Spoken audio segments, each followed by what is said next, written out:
اللہ کریم کا کروڑ ہا کروڑ شکر ہے جس کی عطا اور توفیق سے آج ہم 22 نومبر 2024 بمطابق 19 جمادی الاولیٰ 1446 ہجری کا جمعہ مرکزی جامع مسجد انواری ممتاز آباد ملتان شریف میں رہتے ہوئے اس کی برکتیں لوٹ رہے ہیں۔ آج میرے سامنے ایک حدیث ہے مشکاۃ شریف کی بحوالہ بیہقی، جس میں نبی پاک صلی اللہ تعالیٰ علیہ وسلم نے 6 چیزوں کے بدلے میں جنت کی ضمانت عطا فرمائی ہے۔ یہ آج ہمارا موضوع ہے۔ بعض مرتبہ ضمانت کے حوالے سے بعض چیزوں میں ضمانت دینی پڑتی ہے، بعض معاملات میں ضمانت دینی پڑتی ہے۔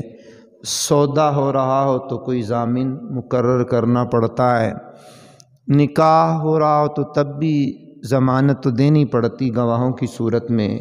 کسی سے لین دین کرے تو پھر بھی بندہ کسی کو ضامن بناتا ہے۔ تو کریم آقا علیہ الصلوۃ والسلام کی مبارک احادیث میں یہ حدیث 6 چیزوں کے بدلے میں حضور نے جنت کی ضمانت عطا فرمائی ہے کہ یہ 6 چیزیں اگر تم صحیح معنوں میں کرنے میں کامیاب ہو گئے تو میں محمد عربی صلی اللہ علیہ وسلم تمہیں جنت کی ضمانت دیتا ہوں۔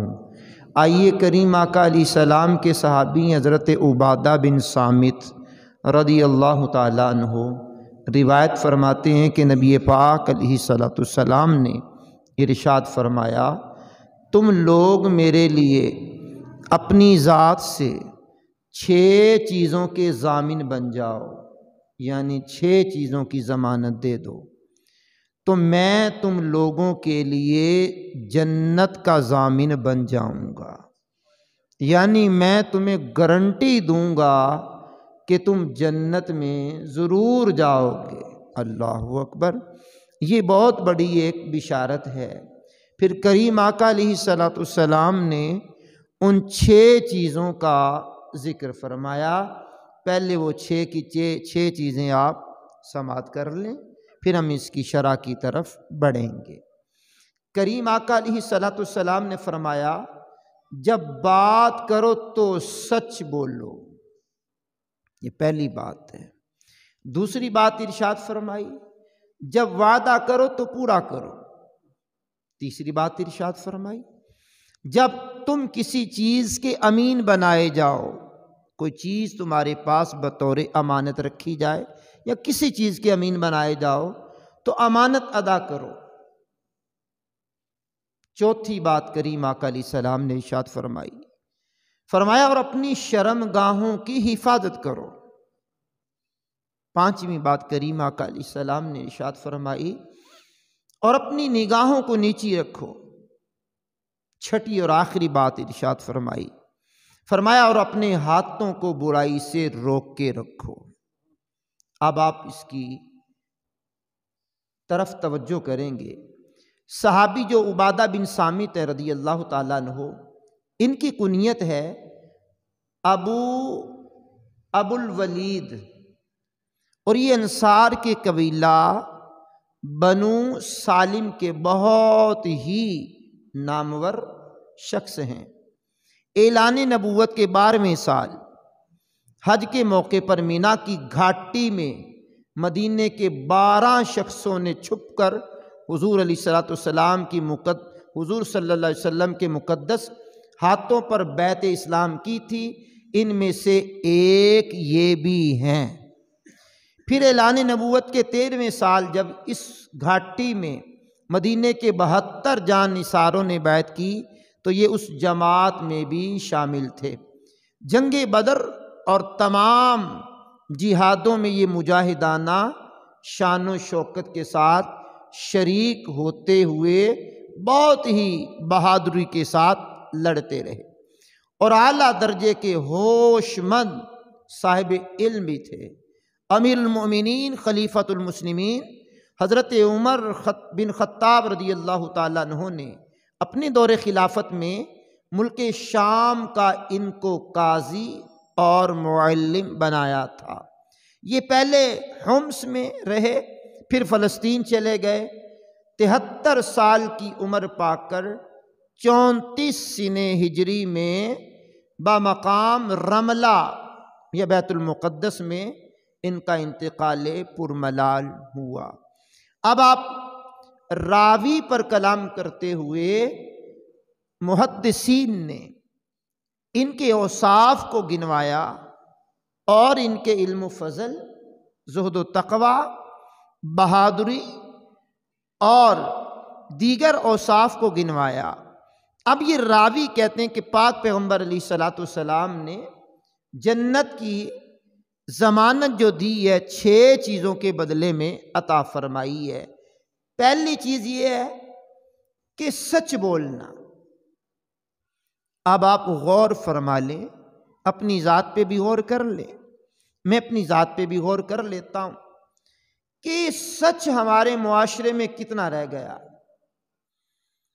اور جھوٹ ہمارے معاشرے کا کس قدر ناسور بن گیا۔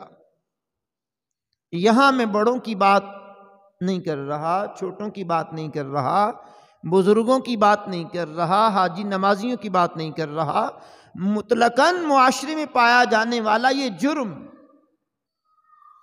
کہ سچ کا نہ ہونا اور جھوٹ کا عام ہو جانا، اس بات کی دلیل ہے کہ ہم پیغمبر اعظم صلی اللہ تعالی علیہ وسلم کی تعلیمات سے بہت دور جا پڑے۔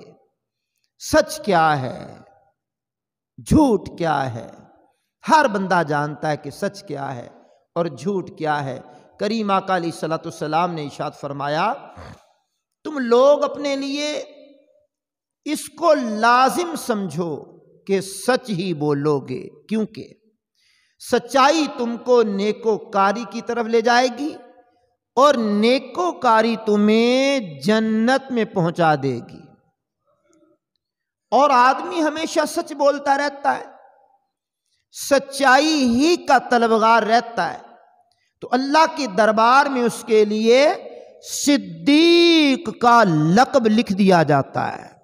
صدیق کا معنی بہت زیادہ سچ بولنے والا۔ کیا بات ہے، کیا بات ہے۔ اور تم لوگ جھوٹ سے بچتے رہو، کیونکہ جھوٹ تمہیں بدکاری کی طرف لے جائے گا اور بدکاری تم کو جہنم میں پہنچا دے گی۔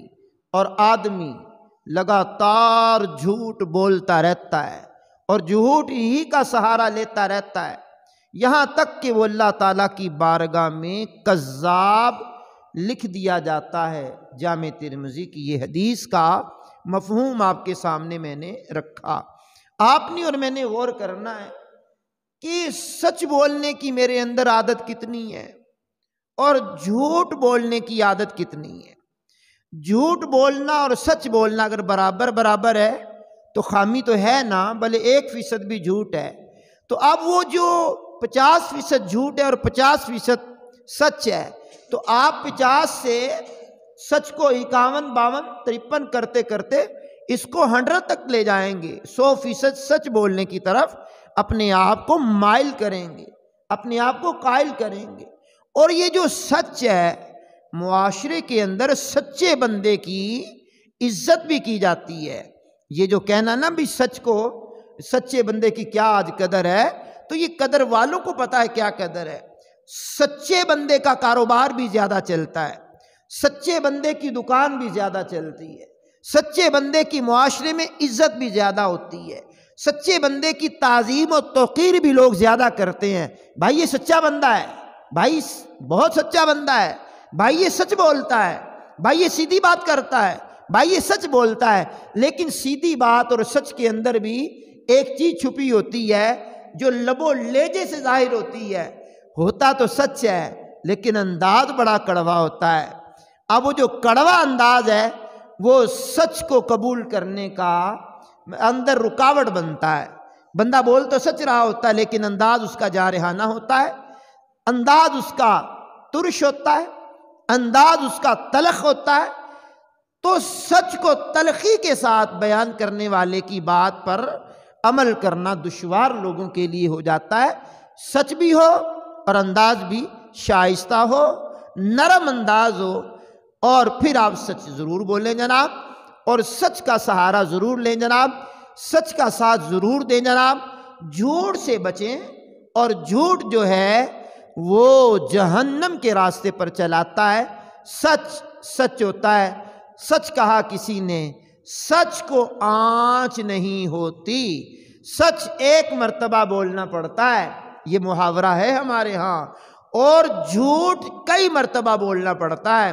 بالآخر جب جھوٹ پکڑا جاتا ہے تو پھر معاشرے میں خرابی بھی پیدا ہوتی ہے، معاشرے میں بگاڑ بھی پیدا ہوتا ہے، اور بندے کی شخصیت بھی ڈیمیج ہوتی ہے۔ تو سچ بولنے کا رجحان پیدا کریں۔ یہ موبائل ایسا آ گیا، پی ٹی سی ایل کے دور میں تو لوگ یہ جب فون اٹھاتے تھے تو پتہ چلتا تھا کہ ماں بدولت گھر ہے، آفس میں ہے یا دکان پر ہیں، کیونکہ وہیں کا سیل نمبر ہے اور وہیں بندہ موجود ہے۔ اب رہا موبائل، تو اب بندے نے موبائل کو پکڑا، بیٹھا تو گھر ہے، کہا تو میں کراچی میں ہوں جناب، اب کیا کر لیں گے آپ اس کا جناب؟ آپ بیٹھے تو گھر ہیں، بیٹھے تو آپ دکان پہ ہیں، بولا میں راستے میں ہوں، بیٹھے تو آپ جناب والا کسی ہوٹل کے چائے کے کھوکے پر ہیں، بولا میں پہنچنے والا ہوں۔ بھائی یہ کیا کرنا چاہتے ہیں آپ؟ جھوٹ بول بول کر کے، جھوٹ بول کر کے آپ کیا کمانا چاہتے ہیں؟ سچ بولیے، حق بولیے، سچ کا ساتھ دیجیے، سچ بولنے کی عادت ڈالیے، کریم آقا کی جنت کے مستحق بن جائیے۔ جنت کی حضور نے ضمانت دی ہے، پہلا کام سچ بولنا ہے، اور سچ بولنے والا ہمیشہ جھوٹ سے بچتا رہتا ہے۔ اب سنیے، کسی صحابی نے بارگاہ رسالت میں یہ عرض کیا، کیا مومن بزدل ڈرپھوک ہو سکتا ہے؟ تو کریم آقا نے فرمایا ہاں، وہ بزدل بھی ہو سکتا ہے، ڈرپھوک بھی ہو سکتا ہے۔ پھر گزارش کی، کیا مومن کنجوس ہو سکتا ہے؟ فرمایا ہاں ہو سکتا ہے۔ بخیل تو ہو سکتا ہے، مومن ہے، بخیل ہو سکتا ہے، کنجوس ہو سکتا ہے۔ پھر ارشاد فرمایا، کسی صحابی نے پوچھا پھر کیا مومن کذاب بھی ہو سکتا ہے؟ فرمایا نہ جناب۔ حضور نے فرمایا مومن جھوٹا نہیں ہو سکتا، یہ بزدل ہو سکتا ہے، ڈرپھوک ہو سکتا ہے، یہ کنجوس بھی ہو سکتا ہے، لیکن مومن ہو اور وہ جھوٹا ہو؟ کریم آقا نے فرمایا نا، مومن جھوٹا نہیں ہو سکتا۔ سبحان اللہ، سبحان اللہ۔ تو سچ بولنے والا مومن ہے نا، تو جھوٹ بولنے والا مومن کہاں سے ہو گیا؟ یعنی کامل مومن نہیں۔ مسلمان تو ظاہری بات ہے وہ، لیکن کبیرہ گناہ کمانے کے بعد وہ اس کا ایمان کامل نہ رہا، ایمان تو ہے، کمزور ہو گیا نا جھوٹ کی وجہ سے، مطلب یہ ہے۔ تو کریم آقا علیہ السلام نے دوسری بات ارشاد فرمائی، وعدہ کرو تو پورا وعدہ کرو۔ یہ جنت کے ضمانت دلانے والے جو اعمال ہیں، ان میں دوسرا عمل کریم آقا نے فرمایا، وعدے کی پاسداری کرو، وعدہ پورا کرو۔ اور قرآن کریم کی میرے سامنے یہاں آئے مبارکہ ہے، یا ایھا الذین آمنوا اوفوا بالعقود، اے ایمان والو اپنے وعدوں کو پورا کرو۔ اب وعدہ خلافی کا رجحان جو ہمارے مسلم معاشرے میں ہے، یہ بہت زیادہ عام ہو رہا ہے۔ بات بات پر وعدہ خلافی، بات بات پر وعدہ خلافی، بات بات پر وعدہ خلافی۔ وعدہ پورا کرتا ہے مومن جو ہوتا ہے، جھوٹا نہیں ہوتا، وعدے کی پاسداری کرنے والا ہوتا ہے۔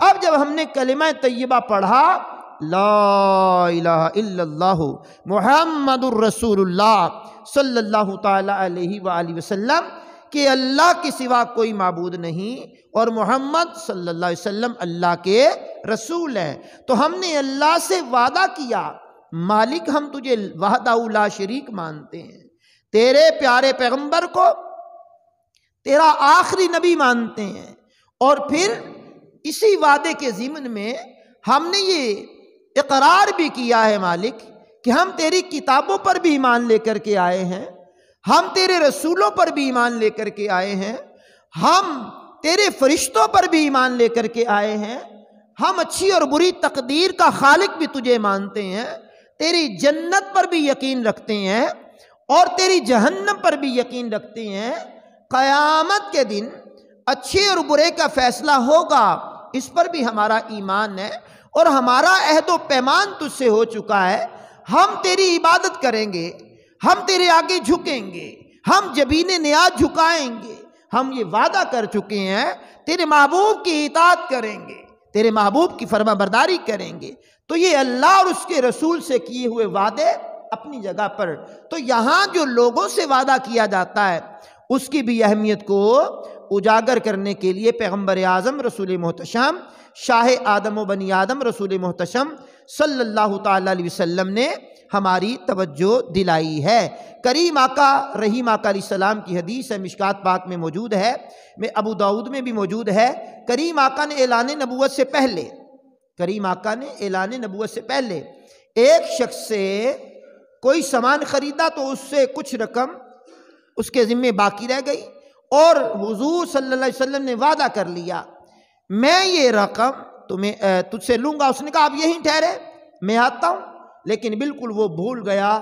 تیسرے دن اس کو یاد آیا، سیرت کی کتابوں میں لکھا اور مشکات اور ابو داؤد کی حدیث کا خلاصہ ہے، تیسرے دن اس کو یاد آیا، وہ وہاں پہنچا تو کریم آقا علیہ السلام کو اسی جگہ پایا، لیکن کریم آقا نے اتنا فرمایا تو نے مجھے مشقت میں ڈال دیا ہے، 3 دن سے میں اسی جگہ تیرا انتظار کر رہا ہوں۔ میرے کریم آقا نے ابھی اعلان نبوت کیا نہیں ہے، ابھی اعلان نبوت کیا نہیں ہے، لیکن وعدہ وہ بھی مسلم سے نہیں، کیونکہ اعلان نبوت تو کیا نہیں، کافر سے کیا ہوا وعدہ بھی حضور پورا کرنے میں کامیاب ہوئے۔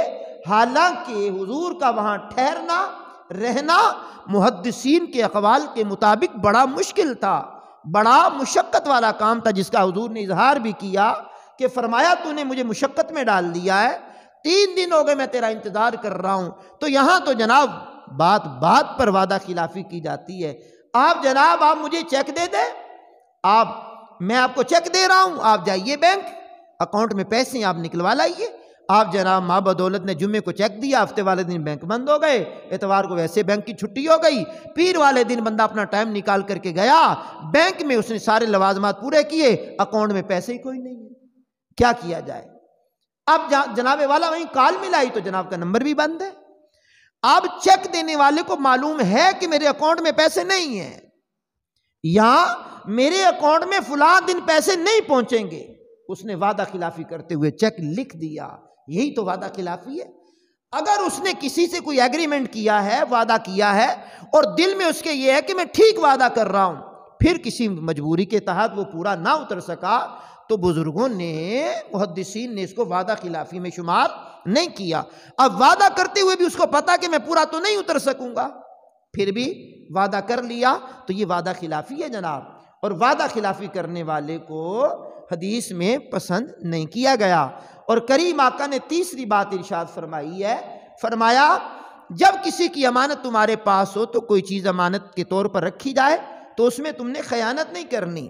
اب صرف مال ہی امانت کے طور پر رکھنے کا دور ختم ہو گیا، اب تو لاکرز آ گئے، بینکاری نظام آ گیا، تجوریوں کا نظام آ گیا، گھر میں سیف الماریوں کا نظام آ گیا۔ اب بطور امانت تو کوئی اکا دکا شاذر و نادر بندہ مال کسی کے پاس رکھواتا ہے، یا کوئی سونا چاندی رکھواتا ہے۔ اب مال جہاں تک ہے وہ بھی اگر کوئی امانت کے طور پر رکھ دے تو اس میں بھی خیانت نہیں کرنی۔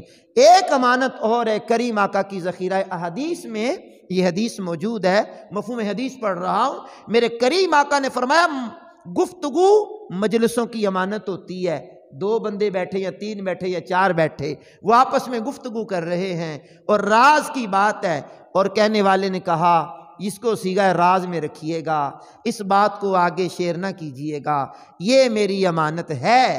تو میرے عزیز یہ بھی امانت ہے، اگر اس بات کو آگے شیئر کیا یہ خیانت کی، اور خائن بندہ اللہ اور اس کے رسول کا مجرم کہلاتا ہے۔ اس بات کو اگر اس نے پابند کر دیا یہ میری امانت ہے، آپ اس کو کسی کے سامنے ذکر نہ کیجیے گا۔ اب یہ 2 تھے یا 3 تھے یا 4 تھے، ان 4 بندوں میں ایک بندہ نکلا اور 5ویں کو جا کر کہنے لگا میں تجھے بتا رہا ہوں، اس بات کو آگے نہ بتانا، اس نے منع کیا تھا۔ آپ کا وہ قریبی ہے تو اس کا بھی کوئی قریبی ہوگا، اس نے آگے اس کو شیئر کیا کہ یہ میں آپ کو بتا رہا ہوں، یہ بات ہے، آپ آگے کسی کو نہ بتانا۔ جب آپ اپنے دل کے اندر اس کا راز نہیں رکھ سکے، آپ اپنے وعدے کی پاسداری نہیں کر سکے تو کسی پہ کیا توقع رکھ سکتے ہیں آپ کہ کوئی آپ کی کس طرح یہ راز کی بات کو رکھے گا؟ تو یہ گفتگو جو ہوتی ہے یہ بھی امانت ہوتی ہے۔ اب جب اس کو لیکیج ہوتی ہے، آج تو موبائل کا دور ہے، واٹس ایپ کا دور ہے، میسنجر کا دور ہے، پتہ نہیں کیا کیا ذرائع ہیں، اب بندے نے پرسنل طور پر کسی کو شیئر کیا، یہ میری بات امانت ہے، آگے شیئر نہ کیجیے گا، اس نے بٹن دبایا اور ہزاروں لاکھوں لوگوں تک وہ بات پہنچ گئی۔ اب اس نے تو اس کو دوست سمجھا تھا، اس نے تو اس کو یار سمجھا تھا، اس نے تو اس کو بھائی سمجھا تھا، اس نے تو اس کو خیرخواہ سمجھا تھا، اس نے تو یہ سمجھا تھا کہ یہ میرا راز رکھے گا، لیکن یہ بندہ خائن ہوا، خیانت کرنے والا نکلا۔ اس نے آگے بات کو شیئر کر کے پورے معاشرے میں اس کو بدنام کرنے میں اہم کردار ادا کیا۔ تو کریم آقا علیہ السلام نے جو بات کی، فرمایا 6 چیزوں کے بدلے میں تمہیں جنت کی ضمانت دیتا ہوں، اس میں ایک بات تھی امانت۔ اور امانت کی بات کرتے ہوئے ابو نور محمد بشیر صاحب کوٹلی لوہارا والے رحمت اللہ تعالیٰ علیہ بہت بڑی ہستی گزری ہیں، آپ فرماتے ہیں کہ امانت کی بات کرتے ہوئے بڑا دلچسپ معلوماتی اور عبرت والا واقعہ آپ لکھتے ہیں۔ فرمانے لگے کہ سلطان محمود غزنوی کا دور ہے، اور اس دور کے اندر ایک قاضی ہے، عدالت کا قاضی ہے۔ اس قاضی کے پاس ایک عام بندہ آیا، اس نے ایک اشرفیوں کی تھیلی، سونے کے سکوں کی تھیلی اس کو دی اور کہا یہ میری بطور امانت اپنے پاس رکھ لو، اور میں کہیں جا رہا ہوں، واپسی آ کر کے میں آپ سے یہ وصول کر لوں گا۔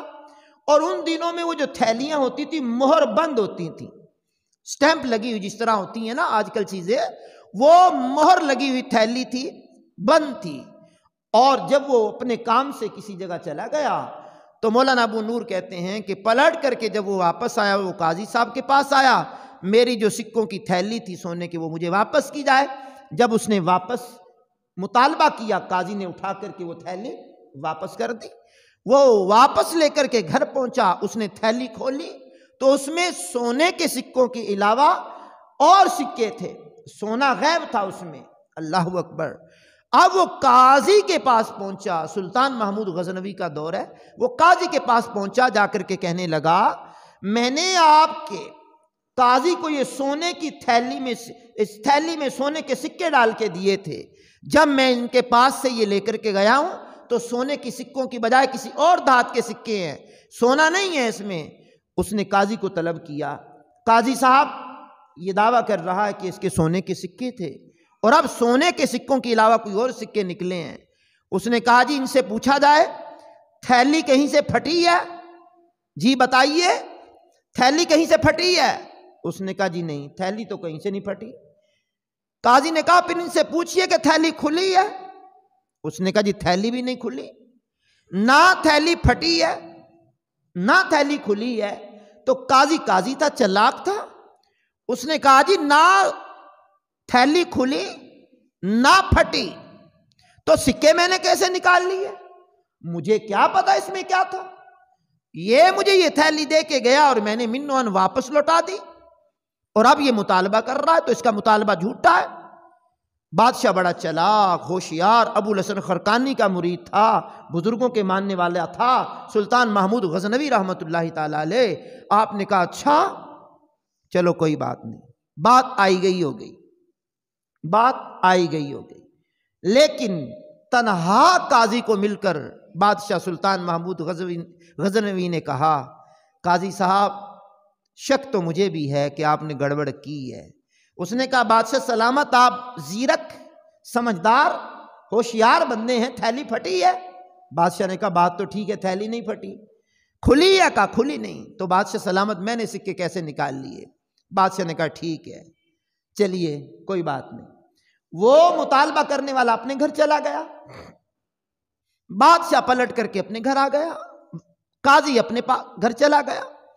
بادشاہ اگلے دن دربار میں آتا ہے، ابو نور صاحب نے لکھا رحمت اللہ تعالی علیہ نے کہا بادشاہ جب دربار میں آیا تو بادشاہ نے دربار میں اعلان کیا ہم 3 دن کے لیے کہیں سیر پہ جا رہے ہیں، دربار بند رہے گا، دربار ہمارا بند رہے گا، 3 دن ہم کہیں جا رہے ہیں۔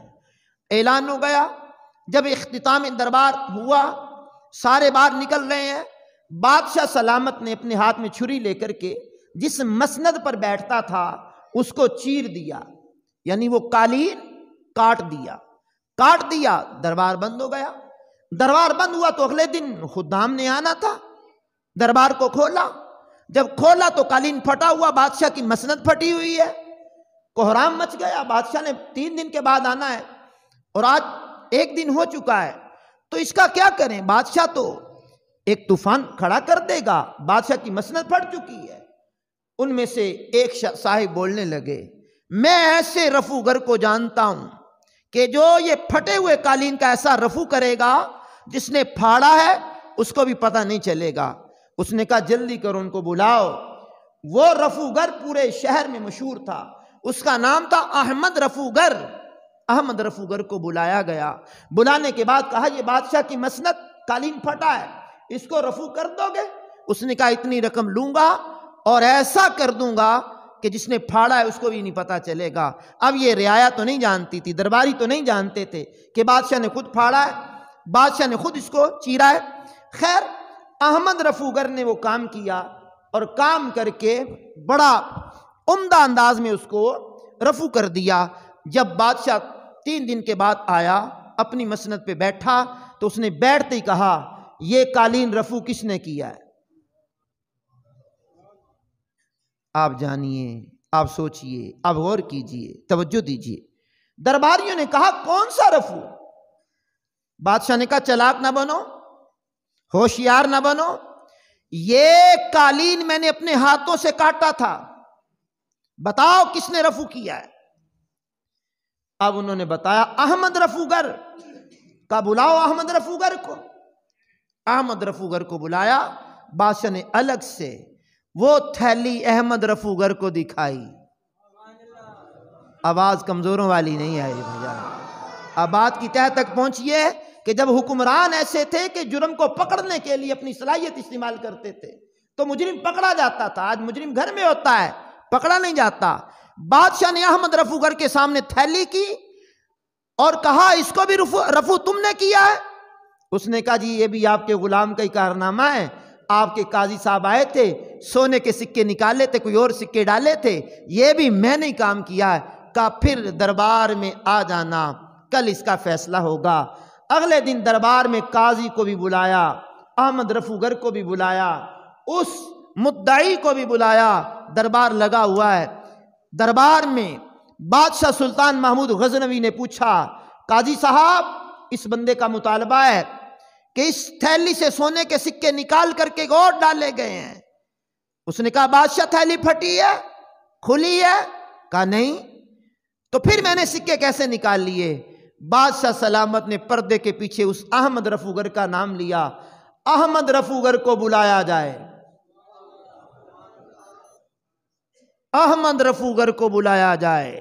جیسے ہی احمد رفوگر کا نام سنا قاضی صاحب کی ٹانگیں کانپنے لگیں، سردیوں میں پسینے چھوٹ گئے کہ میرے جرم کو پکڑنے میں احمد رفوگر کا کردار، اسی سے تو تھیلی رفو کروائی تھی۔ وہ تھر تھر کانپنے لگا۔ بادشاہ نے کہا بول احمد رفوگر، قاضی نے کیا کیا؟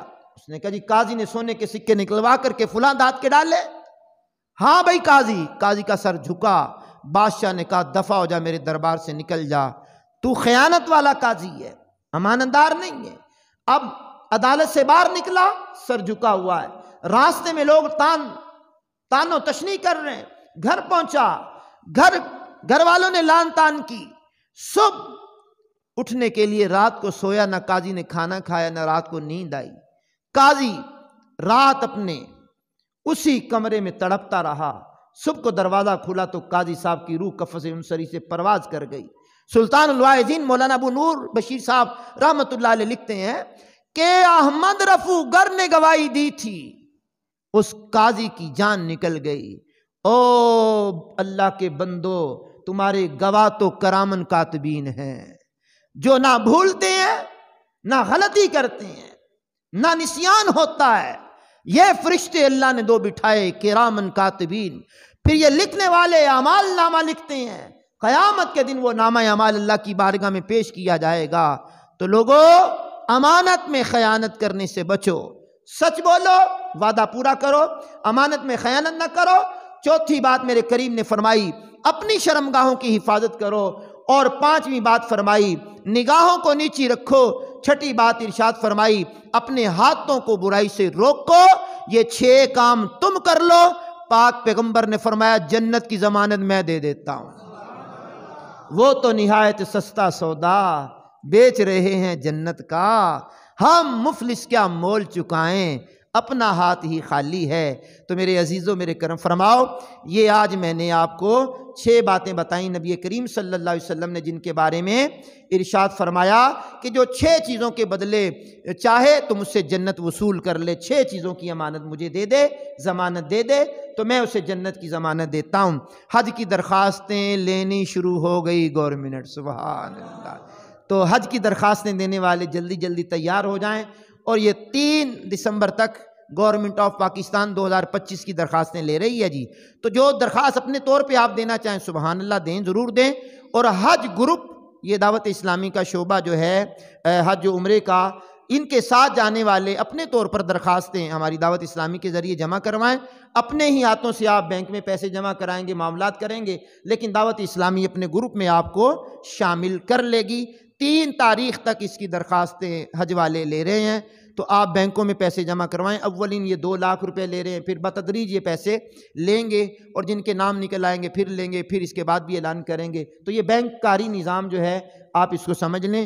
اور ایک پیپر رات اجتماع سے ملا ہے، اور اس میں جو ہے QR کوڈ بنایا گیا ہے۔ تو یہ پیپر اگر آپ کے پاس ہو تو ٹھیک ہے، نہیں تو آپ حاجی نذیر صاحب وغیرہ، سلیم بلالی وغیرہ سے آپ لے سکتے ہیں۔